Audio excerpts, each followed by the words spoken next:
হবে, আস্তে আস্তে তুমি মাঝখানটা ফিল আপ করতে করতে আসবে। ওর আইব্রো যদিও খুব পাতলা,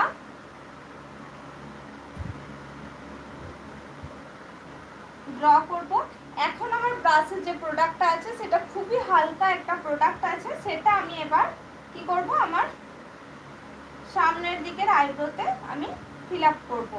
কেন কি এখন ব্রাশে আমার খুব অল্প সীমিত প্রোডাক্ট আছে, যেটা আমি ব্যবহার করলে আমার আইব্রোর সামনেটা কিন্তু সেই লাইটই থাকবে আর হেভি হবে না। তো যখন আমার আইব্রো ইয়েটা প্রোমেনটা একদম হালকা হয়ে আসবে, ব্রাশের শেষের দিকে আসবে, তখনই কিন্তু আমি সামনেটা অ্যাপ্লাই করব। এবার যেটা করব, স্পুলি দিয়ে কম করব। স্পুলি দিয়ে কম কেন করব, দেখো কোথাও বেশি কোথাও কম কিন্তু আইব্রো আমাদের ড্র করতে গিয়ে প্রোমেন্ট বসে যায়, তো সেটাকে স্প্রেড করার জন্য আমরা স্পুলি দিয়ে কম করব।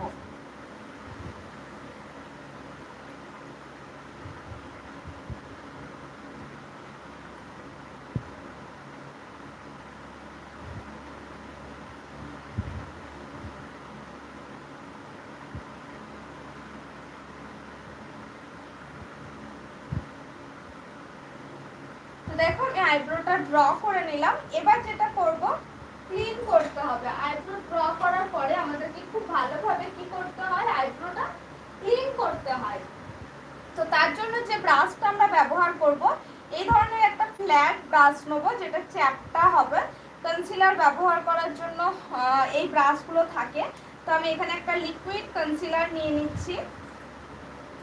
তো কনসিলারটার থেকে আমি ব্রাশের মধ্যে প্রোডাক্টটা নেব, ঠিক আছে? খুব বেশি না, এখন তুমি ক্লিন করব তাই খুব অল্প পরিমাণে নিলাম। নেওয়ার পরে একটা স্মুথ লাইন করতে হবে।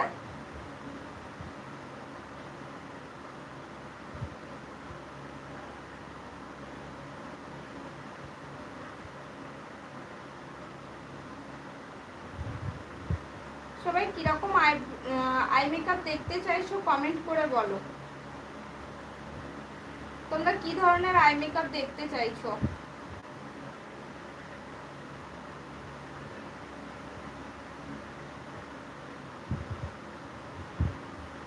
কে কিরকম আই মেকআপ দেখতে চাইছো কমেন্টে জানাও। দেখো এইভাবে তুমি আইব্রোটাকে ক্লিন করে নিলে, ঠিক আছে? এটা কিন্তু বেস রেডি হলো না, এটা কি করলাম, ক্লিন করে নিলাম। এবার যেটা করব, এর মধ্যে আরো একটু কনসিলার আমি দিয়ে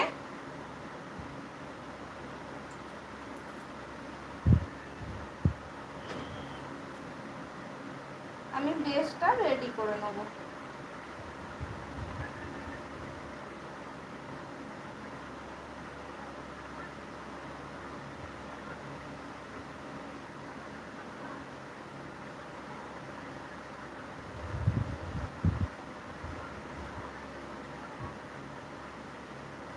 যেহেতু আমি বেস মেকআপ করিনি, তাই আয়ের নিচটা অবধি আমি একটু কনসিলার দিয়ে নিলাম।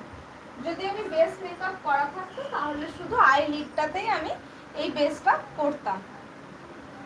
এবার একটা বিউটি ব্লেন্ডার নিয়েছি, ভিজে বিউটি ব্লেন্ডার, আর সেটা দিয়ে আমি ড্যাব ড্যাব করে আমার যে বেসটা আমি রেডি করলাম সেটাকে সেট করে নিচ্ছি।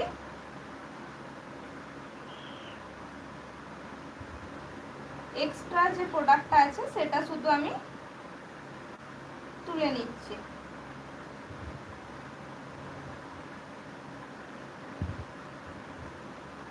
এখানে আমি এক্সট্রা প্রোডাক্টটা শুধু তুলে নিলাম।